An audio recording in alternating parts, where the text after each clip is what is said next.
kenapa kepala negara atau pejabat-pejabat tingginya di Indonesia saat ini tidak berhadapan dengan rakyatnya langsung, seperti halnya yang kita lakukan saat ini. Ya sudah, sekali lagi, Presiden Negeri Sontoloyo ini ya udah, kita turun tangan aja, kita saling mengingatkan sekali lagi.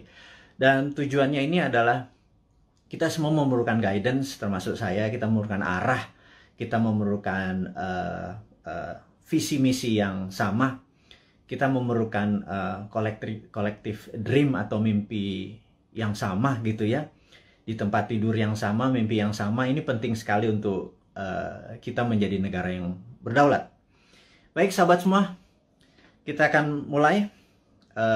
Selamat malam, assalamualaikum warahmatullahi wabarakatuh, dimanapun sahabat berada saat ini di negeri tercinta, mulai dari Sabang sampai Merauke. Kita selama beberapa saat ke depan kita akan memberikan banyak informasi-informasi yang mungkin sahabat butuhkan, begitu juga saya gitu ya. Jadi pertama-tama saya ucapkan terima kasih kepada nakes atau tenaga kesehatan dan tenaga medis, para dokter dan rumah sakit yang telah berjuang melawan COVID, melayani pasien yang saat ini udah kapasitasnya 100%. Dan siapapun yang saat ini terpapar dan lagi isolasi mandiri, semoga kesehatan dan kesembuhan dapat segera didapati, sehingga imunitas tubuh kita terhadap virus menjadi sangat kuat. Dan sekali lagi, waktu kita terpapar COVID itu bukan death sentence atau hukuman mati. Itu adalah perjuangan. Dan sekali lagi, terima kasih kepada tenaga kesehatan, tenaga medis, rumah sakit. Anda pejuang terdepan. Anda adalah pejuang-pejuang yang membawa bambu runcing yang mengalahkan penjajah itu. Dan saya dari hati yang dalam dan kita kaum New Mind mengucapkan selamat dan terima kasih berkali-kali. Terus semangat, terus semangat. Kami bisa apa? Kami hanya bisa menerapkan protokol kesehatan di manapun kami berada, dan kami mengurangi kegiatan berjumpa dengan banyak orang. Kami taat, dan kita harap hal ini semua bisa terlewati. Kita tahu bahwa saat ini pemerintah lagi berjuang dengan gayanya, dan semua negara juga berjuang dengan gaya masing-masing, tapi ada yang sudah lewat. Ada yang seperti kalau kita nonton Euro Cup kemarin gitu ya, agak sebel juga gitu ya, dimana mereka udah nggak pakai masker, mereka menang bukan sekedar menang dari COVID, tapi juga bola itu menjadi perayaan pelampiasan rasa suka yang setelah 1,5 tahun mungkin semuanya lockdown, dan kita masih berada di rumah dengan PPKM-nya gitu ya. Lebaran 2020 kita taat pada pemerintah untuk tidak pulang kampung. Kemudian lebaran haji pun kita tidak sholat id di publik.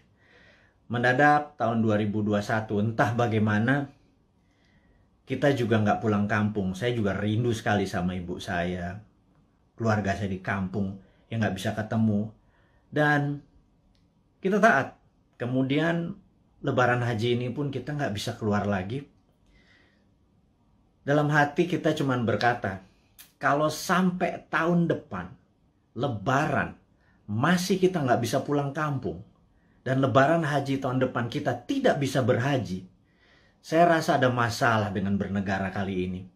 Udah kalian itu tidak menghadapi rakyat dengan langsung mengatakan apa yang terjadi. Sudah kita tidak boleh berhaji.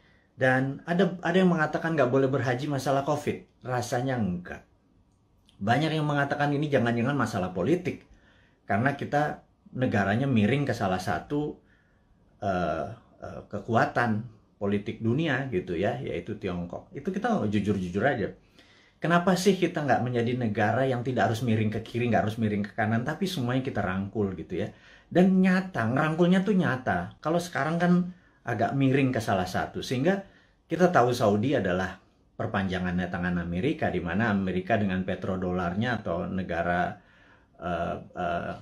petrolnya Saudi dan negara Timur Tengah dikendalikan menjadi underlay-nya terbitnya dolar gitu ya. Berarti kan dia miringnya ke sana ya. Begitu kita nggak berhaji, jangan-jangan, sekali lagi jangan-jangan gitu ya. Ada yang bilang dana hajinya kepake infrastruktur. Saya pikir lah itu mah nggak Nggak tahu juga saya apa yang terjadi di atas sana. Tapi ya mbok diterangkan gitu ya, jangan membangun narasi pakai buzzer. Buzzer sudahlah, udah masa lalu buzzer itu. Saat ini di DM kami di Bosman ini banyak buzzer-buzzer yang minta maaf, yang saya pikir no, kamu nggak usah minta maaf sama saya karena banyak keluarganya terpapar COVID juga gitu. Ternyata keluarga buzzer itu tidak anti, tidak kebal COVID juga, terpapar juga, dan ada yang meninggal juga. Akhirnya kapok juga jadi buzzer, kirain waktu jadi buzzer mereka tidak terpapar gitu ya. Nah, jadi udahlah, kita buzzer yang berjumlah ribuan itu nggak usah dipakai lagi. Buzzer itu nggak usah membunuh karakter-karakter orang yang ingin memberi saran ke pemerintah. Jadi saya mengingatkan bahwa pemerintahnya Pak Harto ya, banyak Pak Harto mendapat tentangan dari mahasiswa di tahun misalnya 73 di Malari dan lain sebagainya, malapetaka 17 Januari dan lain sebagainya. Tapi apa yang Pak Harto lakukan, dia rangkul angkatan 66, 67, di angkatan 73, angkatan 80, semua dirangkul dan jadi menteri-menterinya dia. Ternyata mereka-mereka yang rebel terhadap pemerintahan dia waktu jadi menteri bagus semua gitu ya. Dan jadi saya sarankan, ini bukan saya ngarep jadi komisaris loh ya, bukan loh ya, nggak gitu-gitu amat gitu. Tapi kalau ada beda pendapat, coba didengarlah. Kita nih cinta tanah air kok gitu ya. Niat kita satu, niat kita bersatu gitu ya. Jadi janganlah dibangun narasi malah karakter kita dibunuh. Bahkan kemarin ada Anti Mardigu yang menyatakan kita pro komunis, cinta PKC, Partai Komunis Cina. Orang-orang nggak akan pernah impress dengan informasi seperti itu. Terus kita membangun bala muda, dianggap kita membangun pasukan kelima seperti Partai Komunis Indonesia dulu.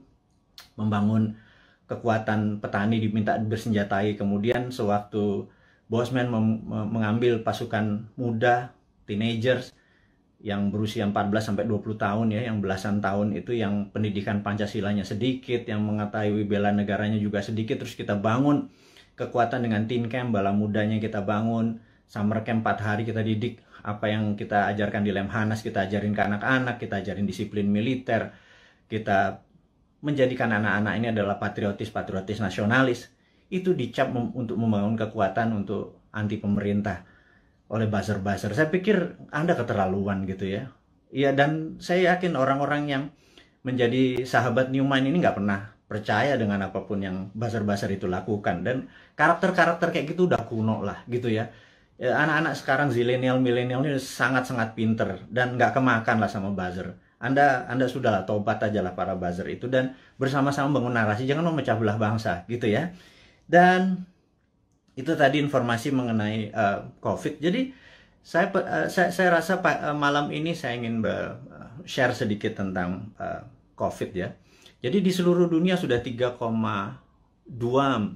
miliar vaksin tersebar, dan sahabat saya di Amerika baru aja pagi tadi menelpon saya, jadi malam di sana, bahwa Amerika itu menarik bahwa 49,1% adalah natural herd immunity, alias mereka terpapar dan sembuh sendiri. Kemudian 13 sekian persen menggunakan vaksin. Jadi kalau 49 tambah 13 mereka sudah hampir 70%, alias sudah kena herd immunity-nya. Jadi kalau 10% lagi divaksin dalam waktu 3 atau 4 bulan kemudian Amerika sudah melewati herd immunity. Dan Eropa juga sama. Saya pernah menceritakan di video narasi bahwa pemerintah Belanda menyatakan menggunakan herd immunity, jadi benar-benar dilepas warganya, dikasih vitamin, dan sistem rumah sakit dikuatin dan dilindungi mereka-mereka yang rentan, ada komorbid dan usia tua. Dan terbukti bahwa sekarang negara-negara Eropa bahwa 40% menggunakan natural herd immunity, yang 20-30% pakai vaksin. Jadi vaksin minoritas, mayoritas adalah menggunakan herd immunity. Indonesia saat ini mungkin yang herd immunity berdasarkan data di bawah 10% yang terpapar dan sembuh, yang tanpa gejala dan lain sebagainya. Kemudian yang kita baru berapa persen ya, dengan kecepatan 250.000 suntik per hari, 3 tahun lagi kita mendapatkan herd immunity itu mungkin sekarang baru 20-25% yang sudah dikatakan kebal gitu ya. Jadi mencapai 70%, 80% pencapaian ini masih cukup lama. Jadi saya pikir kita ada ya sekali lagi bukan salah bernegara lah. Keputusan kemarin tidak tepat, tetapi jangan sampai sekali lagi tahun depan menjadi tidak tepat. Kita udah 4 kali minus loh, kuartal 4 kali minus growth ekonominya 4 kuartal. Itu sebenarnya berat nanti ya. Sekarang kita bicara COVID dulu. Jadi Tiongkok saat ini sudah mencapai 70% juga imunitasnya, dan mereka mengatakan mereka memakai vaksin. Tapi sekali lagi, data dari Tiongkok saya nggak pernah percaya utuh, karena negara komunis itu memiliki propaganda. Malah feeling saya sekali lagi, rasanya Tiongkok menggunakan herd immunity juga, alias 40% dari populasi menggunakan natural herd immunity. Mereka terpapar dan mereka sembuh, dikasih vitamin dan dikasih sarana kesehatan. Yang 30% atau 40% baru pakai vaksin, sisanya vaksinnya diekspor ke luar negeri. Jadi jangan-jangan Tiongkok sendiri pakai herd immunity natural gitu ya, dan sementara kita pakai herd immunity vaksin gitu ya. Semuanya benar. Saya tidak anti vaksin, saya sangat mendukung vaksin. Vaksin terbukti mengurangi tingkat fatality atau tingkat kematian. Jadi divaksin itu penting, tetapi lebih penting lagi kalau herd immunity natural, kekuatannya natural alami gitu ya. Nah, vitaminnya multivitamin biasa, B kompleks, B12, vitamin C, vitamin D plus matahari, olahraga, makan sehat, dan lain sebagainya. Itu adalah basic untuk meningkatkan imunitas, dan kemudian mineral-mineral dan lain sebagainya. Itu basic sekali dan semua dunia juga tahu, sehingga yang terjadi di negara Tiongkok adalah mereka-mereka yang natural herd immunity-nya. Dan ini ada yang menarik, sampai ada sebuah statement dari Anda kalau suka nonton, denger ya. Jadi kalau IG itu kan tempat pamer, jadi ada pamer kekayaan, pamer ke perjalanan dipamer-pamerin. Kemudian kalau di TikTok itu beda, generasi TikTok sama generasi IG beda. Kalau di TikTok itu Anda harus sombong gitu. Kalau IG begitu sombong Anda diledekin. Kalau di TikTok Anda harus sombong. Anda di rumahnya punya lift, bilang wah gila, rumahnya dia ada lift gitu. Dan nggak ada, bagi anak TikTok tuh biasa aja. Anak TikTok adalah anak zilenial, anak IG adalah anak milenial. Dan mereka ini adalah orang-orang yang well informed atau terinform bagus dengan dunia digital. Dan jadi sekali lagi kembali ke masalah COVID. Jadi Indonesia memilih menggunakan vaksin gitu ya, sementara negara-negara Eropa menggunakan natural herd immunity. Oke, nggak apa-apa. Yang penting sekarang kita adalah menjadi negara yang harus terbebas dan menang dari COVID. Dan saya sangat menyarankan, ini yang saya sangat menyarankan nih, kan kita kan presiden, negara kita adalah Republik Sontoloyo. Jadi Republik Indonesia terkadang kita menyebutnya negara tetangga gitu ya. Jadi kita mengingatkan kepada pejabat saat ini, mbok jangan pakai apa-apa import gitu ya. Satu, masalah COVID ini adalah masalah import gitu ya, dari luar. Kemudian PCR dan antigennya import. Kemudian alat-alat kesehatannya import. Kemudian masker dan protection, disinfektan segala macam, mayoritas tuh import gitu ya. Kalau ada gelombang ketiga lagi, mudah-mudahan jangan. Masa kita impor terus ya, flight capital, ya miskin lah bernegara ini. Sudah sistem bernegaranya saat ini keuangannya cuma 44% uang beredar dari GDP nasional. Bisa dibayangin Singapura 120% uang beredar dari GDP nasionalnya. Korea Selatan, Jepang. Tapi nggak tahu kenapa kita cuma sepertiganya. Waduh, wahai ibu pejabat yang sering dapat prestasi, mohon dijelaskan lah. Jadi kami ini sering nanya gitu ya. Ya kalau kaum new mind nanti yang berkuasa, pasti kita bisa 1:120. Jadi kita naikin 3 kali lipat dari uang beredar pada saat ini. Gimana kita bisa maju kalau uang itu ditahan? Yang kedua adalah pajak lah jangan naik terus. Maksud saya begini loh. Kalau Anda ingin misalnya PPH yang naik dari 10% jadi 12 beberapa itu ya. Kalau Anda dulu kami dapat pendapatan 100 gitu, Anda pajak 10. Oke lah. Kemudian Anda naikin jadi 15, tapi kami dapatannya 80 dan Anda nggak ngikut lagi untuk numbuhin. ya kami juga nggak ikhlas kayaknya ngebayar. Jadi gini lah, kalau memang mau naikin 15%, 20% sekalipun nggak apa-apa. Tapi kalau tahun lalu kami dapat 100, pastikan tahun ini kami dapat 300 gitu. Dengan kebijakan yang Anda mendukung dunia kerja atau dunia UKM. UKM itu paling menderita pada saat ini, entah bagaimana. Nomor satu ya, kalau mau maju, kita semua tahu, rule of thumb-nya untuk maju negara itu sangat sederhana. Yaitu kredit selalu tumbuh di atas 15% setiap tahunnya daripada tahun belakangan. Jadi kalau tahun lalu 100, ya tahun ini 115. Minimum dengan naiknya 15% dari kredit tadi, negara naik 7%. Kalau sekarang jangankan 4%, 5% naik. Jadi kalau growth-nya cuma 2%, malah minus, itu ya wajar karena uang terlalu ketat. Dan apa sih susahnya Anda untuk memprinting money berbasis production gitu loh. Kita udah ingatkan berkali-kali. Dari 2016, Bosman Sontoloyo ini mengingatkan, MMT itu Modern Monetary Theory yang digagas oleh Michael Hudson itu bukan isapan jempol. Kita cuman beda mazhab aja. Anda Keynesian, kita post-Keynesian. China pakai sudah dari tahun 89. Amerika pakai dari tahun 71 printing money itu. Terus negara Eropa, negara Jerman pakai semua. Ini untuk menyelesaikan masalah COVID ini ya, Tiongkok pun melakukan printing money saat ini. Dan kok kita malah minjem sih? Aduh, gimana sih? 6.500 triliun loh. Itu bunganya aja udah hampir 3.300 triliun. 300 triliun kalau buat beli obat itu selesai masalahnya, gratis semua, PCR gratis, antigen gratis. Kalau PCR-nya bayar, antigennya bayar, gimana kita mau travel? Terus udah kayak gitu, dengan PPKM kita ini udah taat sama ininya, tapi semuanya bayar gitu ya. Vitamin bayar gitu ya. Terus pajak bayar, terus kita pokok nggak pernah kebayar, negara sibuk bayarin utang, terus nambah utang.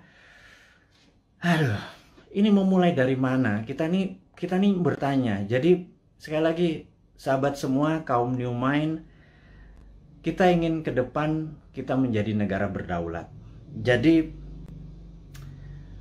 hari ini yang mau diinformasikan adalah gimana caranya kita di tahun 2045 Indonesia adalah negara superpower. Udah ya, itu adalah tema hari ini. Kenapa kita bilang ada yang penting dari Bosman hari ini mau mengumumkan sesuatu, yaitu kita ingin tahun 2045 pada saat Indonesia 100 tahun, Indonesia emas, Indonesia menjadi negara superpower, bukan sekedar negara kaya lagi, negara superpower. Kita nggak bisa tumbuh hanya 5% atau 7% seperti janji-janji kemarin di dalam kampanye. Nggak bisa. Kita tumbuh harus lebih powerful dari angka-angka itu. Terus bagaimana membuat ini berdaulat gitu ya? Oke, sahabat semua. Saya ada beberapa informasi sebelum kita masuk ke topik ke sana, bahwa kita tahu saat ini negara-negara sudah kena herd immunity-nya dan kita masih belum. Dan penting untuk kita memberi informasi adalah begini. Sahabat, saya mengingatkan, kita masuk ke topik berikutnya setelah tadi ini masuk.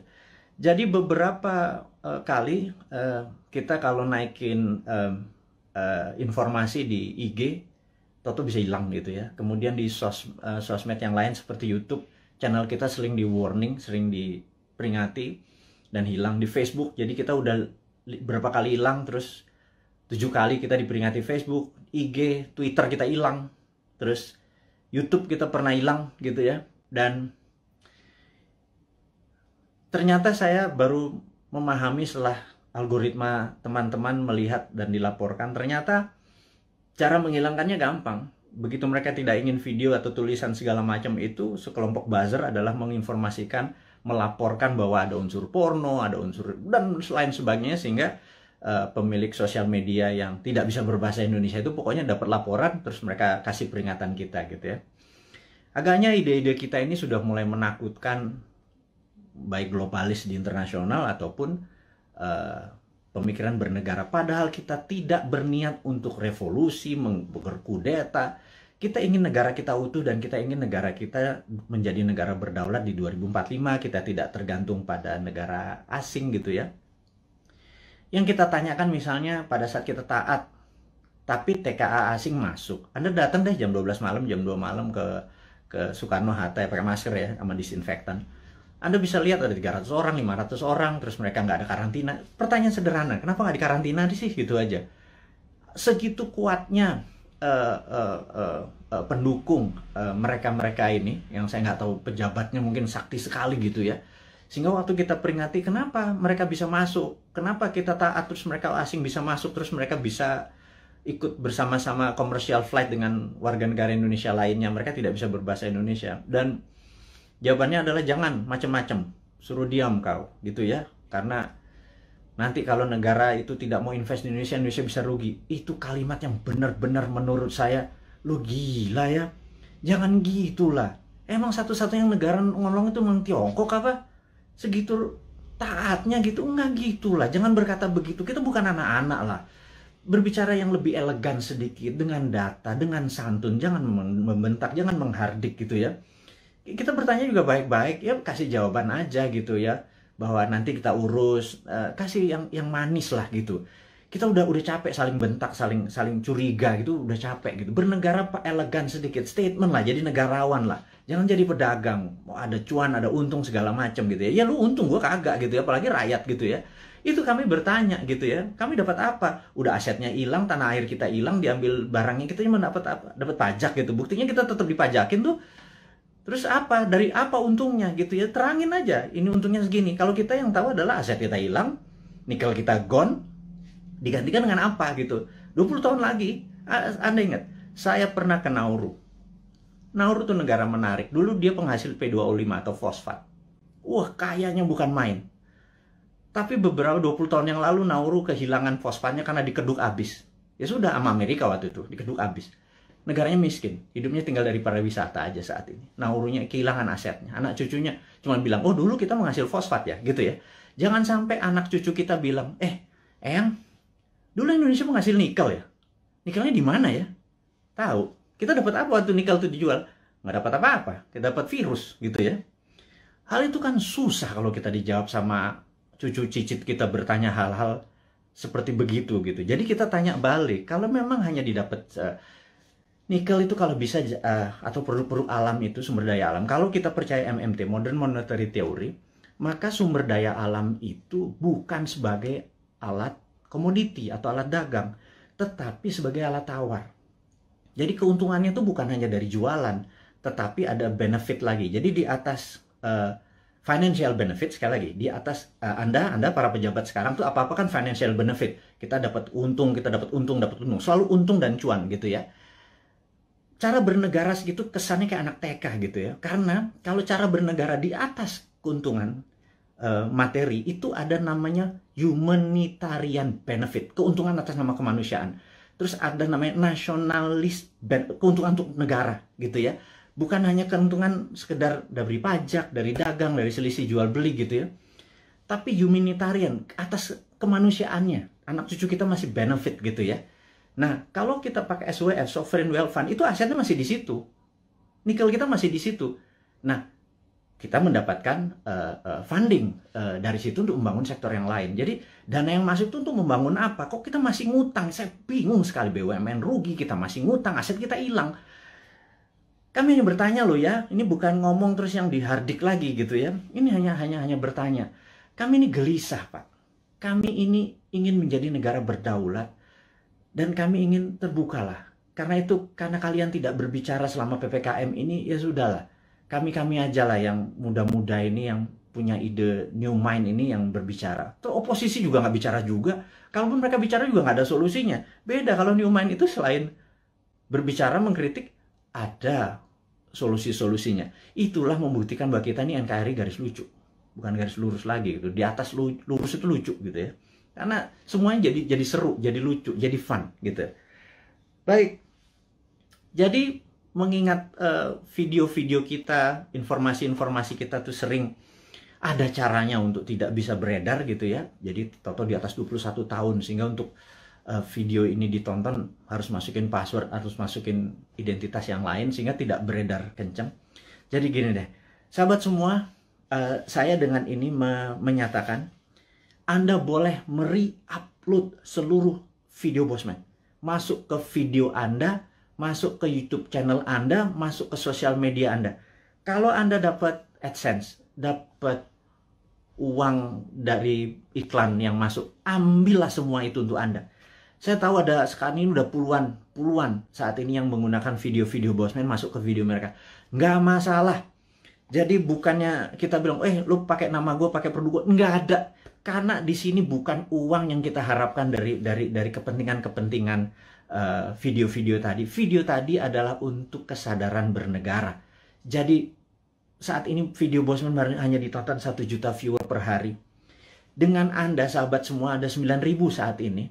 Kalau Anda share atau upload satu aja, apalagi semuanya ya, ada 600, sudah hampir 600 itu. Dan Anda dapat financial benefit. Saya tahu, banyak sekali ada yang pernah lapor ke saya, terima kasih Pak, saya dapat 17 juta komisi fee dari AdSense YouTube bulan ini, dari video-video Bapak. Saya bilang, ambil lah, saya bilang kayak gitu. Itu Anda semua bisa benefit dari itu semua. Tapi poinnya adalah, jika suatu hari YouTube channelnya Bosman dan itu Bosman di drop atau di block atau di take down atau diapain lah, terserah. Misi-misi kita tetap tercapai. Sekali lagi, ini bukan masalah uang. Ini adalah masalah bagaimana mengedukasi supaya tahun 2024, pada saat Old Mind ini sudah di masa ujung pemerintahannya, kita bisa, ide kita diterima. Bosman bukan mau jadi presiden, gue mau jadi Lord. Jadi nggak ada cita-cita untuk, yang penting idenya. Ganti semua ide tua itu semua. Mosok kalau si A yang jadi tetap pakai IMF, si B yang jadi tetap pakai obornya Cina. Coba aja lihat sekarang yang di etalase di 2024. Semuanya pasti begitu jadi. Tanya deh, begitu jadi, pasti pakai itu lagi. Bernegaranya taat sama Amerika lagi, takut sama Tiongkok lagi gitu ya. Jadi, oke lah. Siapapun nanti yang jadi, mereka akan bilang, Bosman, gue ambil konsep lo ya. Karena ini membuat Indonesia berdaulat. Apa jawaban saya? Ambil, Jo. Gitu ya, kalau kita Manado nih. Ambil lah, kita bilang gitu. Nggak masalah. Karena ide kita, yang penting ide kita diterima. Nomor 1 kan MMT, Modern Monetary Theory, itu adalah printing money. Jadi pasti Bappenas kita adalah orang-orang yang mendesain bernegara ini 12 lapis. Nah, sahabat semua, apa itu desain 12 lapis? Jadi misalnya kita mau buat benang atau baju gitu ya. Baju kita kainnya dari mana? Benangnya dari mana, mau pakai polyester, mau pakai katun, 100% kapas. Terus kancingnya dari mana, mau pakai resleting dari mana, ada yang pakai batok, ada yang pakai plastik, ada yang segala macam itu kita bukan sekedar ini. Dan itu semua kita biayai, 12 level itu kita biayai, nanti distribusinya kemana, pakai jalanan apa, mobilnya apa, semua akan kita gunakan produk-produk lokal, dan itu pakai printing money. Jadi printing money itu tidak bisa jalan sebelum project itu dihitung cost accountingnya, ya. Jadi John Bollard ini punya tulisan menarik, namanya Economic at War, itu bukunya. Saya ini penggila buku, jadi hari ini kita baca tentang Economic at War. Jadi di tahun 45, pada saat sebelum perang di tahun 36 sampai 39, pada saat Amerika dan sekutu Amerika, terutama Amerika dulu belum powerful sekali. Jadi negara-negara Eropa itu minta Amerika masuk. Terus apa yang dilakukan adalah mereka minta John Maynard Keynes, ada banyak sekali ilmuwan-ilmuwan, tokoh-tokoh ekonom di masa itu disuruh menghitung cost accounting. Berapa kilogram, berapa ton besi dibutuhkan, ferro, berapa untuk buat amunisi, untuk buat baju, untuk buat makan, itu dihitung cost accountingnya, untuk buat pesawat, buat tank, buat mobil, buat dan lain sebagainya, dihitung cost accounting. Berapa modalnya, terus dari mana barangnya, dirinci. Syaratnya sederhana. Churchill waktu itu sangat sederhana. FDR juga, Franklin Delano Roosevelt juga perintahnya sama. Ini dua Inggris sama Amerika memang kompak banget. Mereka cuma bilang, berapa biayanya untuk kami menang perang? Perang itu ada perang sama Jepang dan perang sama Jerman gitu ya. Mereka menghitung totalnya sekian billion dolar. Itu angka dari langit billion dolar. Begitu mereka printing money, udah. Underlay-nya adalah alat-alat perang tadi gitu ya. Ada inflasi? Nggak ada gitu ya. Makanya saya bilang printing money kok ada inflasi. Saya bilang, lu sekolah di mana sih? Segitu takutnya sama printing money gitu ya. Printing money itu ditakuti kalau tidak ada production yang dibuat gitu ya. Tapi kalau, nah, bukunya baca, namanya The Economic at War. Jadi The Economist at War. Jadi orang-orang memenangkan perang tuh ekonom yang memenangkannya gitu ya. Nah, jadi sama, kita nanti akan sama juga. Kita akan membuat menghitung cost accountingnya, Kemudian kita akan printing money dan UKM kita langsung jalan ini jalan. Karena kita mau tahun 2024 itu kita menjadi negara berdaulat gitu ya. 2045 kita akan menjadi, dan mulainya dari 2024 karena sekarang kayaknya udah nggak kasihan sekarang ngurusin COVID, terus ngurusin apa Tiongkok ya udahlah itu mereka terlalu repot dengan urusan gitu. Nggak mungkin lah bisa menjadi negara berdaulat. Kita cuma ngingetin sekali lagi. Jadi kita harapkan konsep kita ini diterima oleh siapapun yang nanti mau running 2024 konsep kita ini. Jadi kalau Anda bayangin ber-9.000 kita upload masuk. Anda buat, kalau nggak punya YouTube channel, Anda buat YouTube channel. YouTube channel Anda sendiri, Anda tinggal ambil tulis kita terus kasih judul-judul yang jangan terlalu negatif atau terlalu clickbait gitu ya. Kasih yang educate, kasih yang fun, kasih yang lucu dan lain sebagainya. Sehingga ribuan atau jutaan orang. Saat ini ada 180.000 orang yang ada di internet. Ada 180 juta. Jadi saya harapkan teman-teman bisa memanfaatkan. Kalau Anda dapat 1 juta per hari, Anda bisa hampir 100 juta itu dari AdSense-nya dari YouTube gitu ya. Pakai aja video-video kita ini untuk di-re-upload, di-reshare, dan pakai akun-akun Anda sendiri. Perbanyak itu semua informasi-informasi itu. Anda boleh mengganti thumbnail-nya, mengganti footage-nya. Yang penting voice-nya jangan dipotong. Narasinya gunakan tulisan agar orang menjadi lebih paham gitu ya. Ini tujuannya bukan untuk memecah belah bangsa, ini tujuannya untuk membuat kita negara berdaulat. Dan cara cerdas bernegara ini sudah hampir 600 video. Sebarkanlah gitu ya. Kemudian sahabat semua, kita saat ini ya tadi ada informasinya adalah untuk mereupload. Anda sangat diizinkan menggunakan nama Anda video-video Bosman. Saya harapkan ada 9.000 sahabat ini punya 9.000 akun yang masing-masing taruh semua videonya Bosman dan Anda dapat faedah yang sama. Sekali lagi, kita baru mencapai mungkin 1% dari populasi, bayangin dari 180 juta orang yang punya akun di sosial media atau internet, menggunakan internet ini, baru 1 juta yang kita capai. Masih kecil sekali. Gimana cara 100 juta bisa menonton video ini? Dan kalau 100 juta bisa menonton video ini melalui Anda punya channel, ya Anda yang dapat duitnya loh. Bicara itu aja dulu. Di masa pandemi seperti begini susah bergerak, ya udahlah YouTube channelnya Anda aktifkan gitu ya. Mudah-mudahan jadi faedah ini bersama. Dan saya mengingatkan bahwa saat ini kita tahu bahwa kita berperang, dunia saat ini berperang. Contohnya lagi. Bisa dibayangkan bahwa di dunia yang Perang Dunia Pertama, yaitu tahun 1914 sampai 1918, 4 tahun.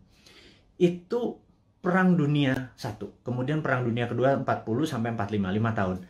Dan kita tahu 2016 waktu Trump menyatakan menjadi presiden, 2017 Trump declare war ke Tiongkok.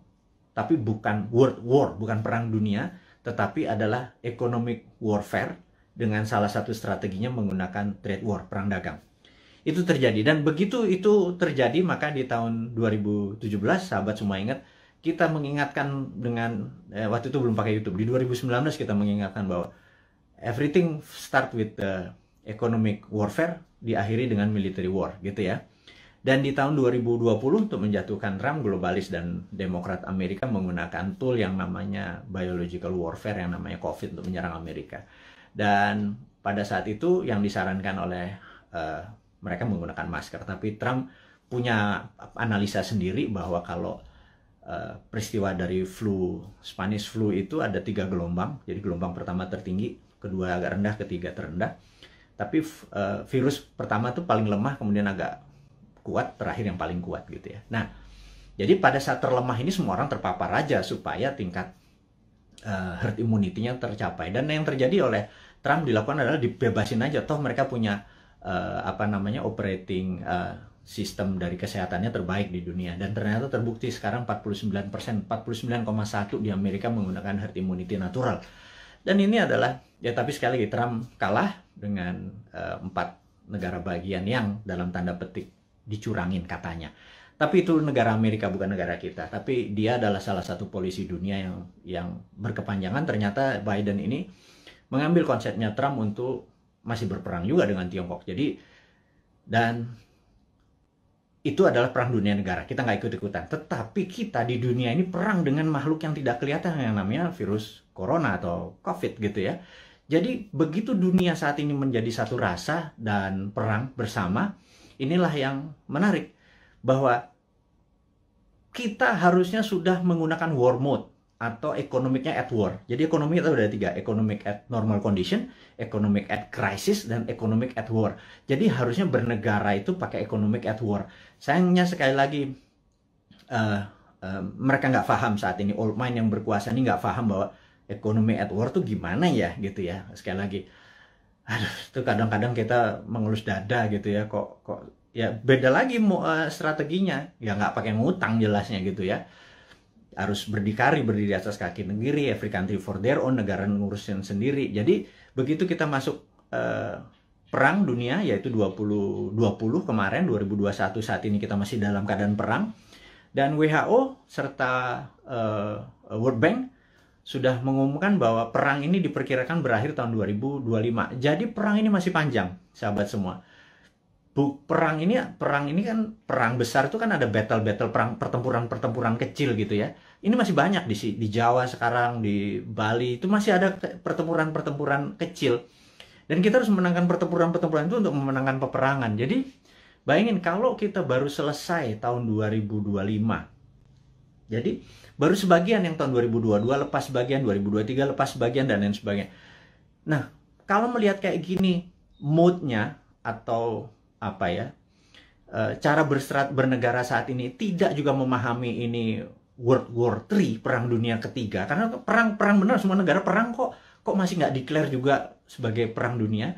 Ini akan berbahaya bernegaranya. Jadi ya udah, kita sebagai kaum Sontoloyo mengingatkan kaum New Mind ini, Presiden Republik Sontoloyo mengingatkan kaum New Mind, sahabat semua, ini adalah war mode gitu ya. Sahabat semua, ini adalah World War III. Sahabat semua, kita harus kompak. Sahabat semua, kita harus membangun kekuatan bersama gitu ya. Sahabat semua, kita nggak usah bergantung pada negara lain. Kita bergantung pada kekuatan tanah air sendiri. Nah, gimana cara bergantung pada tanah air sendiri nih? Nah, ini informasi berikutnya mau diumumkan. Jadi sahabat semua, kalau Anda punya UKM, sekali lagi, Anda punya UKM, Anda perlu dana. Saat ini di Santara ada sekitar 2 triliun dana dengan 280.000 investor receh ya. Sederhana ya, 280 investor tuh anggap masing-masing naruh 10 juta rupiah aja untuk invest di portfolio keuangannya, mau invest di UKM Anda. Jadi kalau 10 juta dikali 280 itu 2,8 triliun. Jadi ada 2 triliun. Sahabat semua, kalau Anda punya UKM, Anda perlu dana. Anda lihat di IG, di wall IG, maka di situ udah ada informasi, kirimkan Anda punya, ada 7 persyaratan, Anda perlu uang berapa, apa yang Anda butuhkan, bisnis Anda seperti apa, dan lain sebagainya, dan kita akan review di 280.000. Dan bagi Anda yang saat ini bingung mau ngapain, bisnis baru kan susah, tapi kalau Anda punya uang, Anda join sebagai investor untuk membantu UKM. Jadi Santara adalah penghulu untuk menghubungkan si cowoknya adalah si investor, si ceweknya adalah si UKM. Dan saat ini Santara adalah perusahaan terbesar dan nomor 1 leading di perusahaan urun dana, ECF, Equity Crowdfunding, dan ini adalah kontribusi dan itu adalah kontribusi dari komunitas kita New Mind ini untuk membangun ekonomi Indonesia. Itu base-nya MMT kita kan pro pada UKM, pro pada bottom of pyramid. Jadi bukan yang piramid di atas, kita pro pada bottom of pyramid. Ini membuktikan bahwa kita bukan cuma konsep doang. Beginilah cara kita bergandengan tangan. Jadi tadi ya, nomor 1 kita re-upload, kemudian re-share apa yang kita punya informasi. Kedua adalah yuk gandengan tangan untuk membangun UKM. Karena UKM ini yang kuat terhadap masalah krisis ekonomi. Inilah yang membuat Indonesia nanti take off di 2045 adalah kekuatan UKM yang 40-50 juta itu. Tapi UKM itu mungkin kita bagi 3, ada kecil, mikro, kecil, dan menengah. Saat ini mungkin kita yang menengah dulu ya, ngapunten. Jadi kita belum bisa menolong yang mikro gitu ya, yang juga yang kecil gitu. Kita yang menengah dulu. Pelan-pelan. Tangan cuma 2. Organisasi kita masih muda gitu ya, baru 3 tahun. Tapi sahabat semualah yang bisa membuat kita bisa menolong menengah, kecil, dan nanti yang ke mikronya gitu ya. Makanya yuk gandengan tangan, kita invest di UKM. Nah, kemudian ada lagi yang kami mau umumkan sekali lagi, teman-teman, bagi mereka yang saat ini ada kondisinya kita tahu nggak stabil ke depannya, tidak ada yang terbaik daripada uang Anda ditaruh di gold atau di emas gitu ya. Jadi daripada, dan emas itu kalau pakai fisik kan bisa bermasalah. Sebentar lagi Dinaran akan menerbitkan ATM Gold. Jadi Anda bisa buka rekening, beli emasnya. Anda bisa ambil kapan saja karena ATM Gold ini kita akan ada di kantor kita, kemudian akan ada di semua mall di Jakarta dulu, dan habis itu nanti ada di semua lokasi. Kita ingin lakukan itu segera. Jadi ini semua adalah untuk bakti kita, gimana caranya kita bergandengan tangan ke depan untuk menjadi negara yang powerful. Sahabat semua, sekali lagi saya mau mereview apa yang kita dapat hari ini adalah negara dalam keadaan perang, dunia dalam keadaan perang.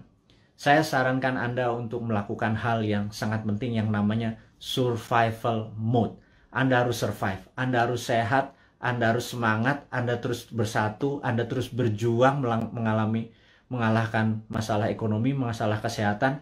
Kita bergandengan tangan, kurangi gerak. Jadi pada saat Anda ada masalah dengan keuangan, yuk kita bergandengan tangan dengan Santara. Yuk nabung di Dinaran. Dan jangan banyak gerak dulu. Sabar. Jadi kita momen ini adalah segalanya. Jadi survival mode. Jadi saat ini ikuti aturan pemerintah untuk PPKM. Stay healthy. Teman-teman semua, di akhir informasi hari ini, kita ucapkan sehat selalu, semangat selalu, bersatu selalu. Gunakan seluruh kekuatan Anda untuk membangun Indonesia, terus berprasangka baik, terus kompak, dan percayalah Indonesia akan menjadi negara berdaulat di tahun 2024 mulainya, dan di 2045 Indonesia akan menjadi negara superpower. Dari saya, selamat menikmati hari Minggu, sukses buat Anda semua. Wassalamualaikum warahmatullahi wabarakatuh.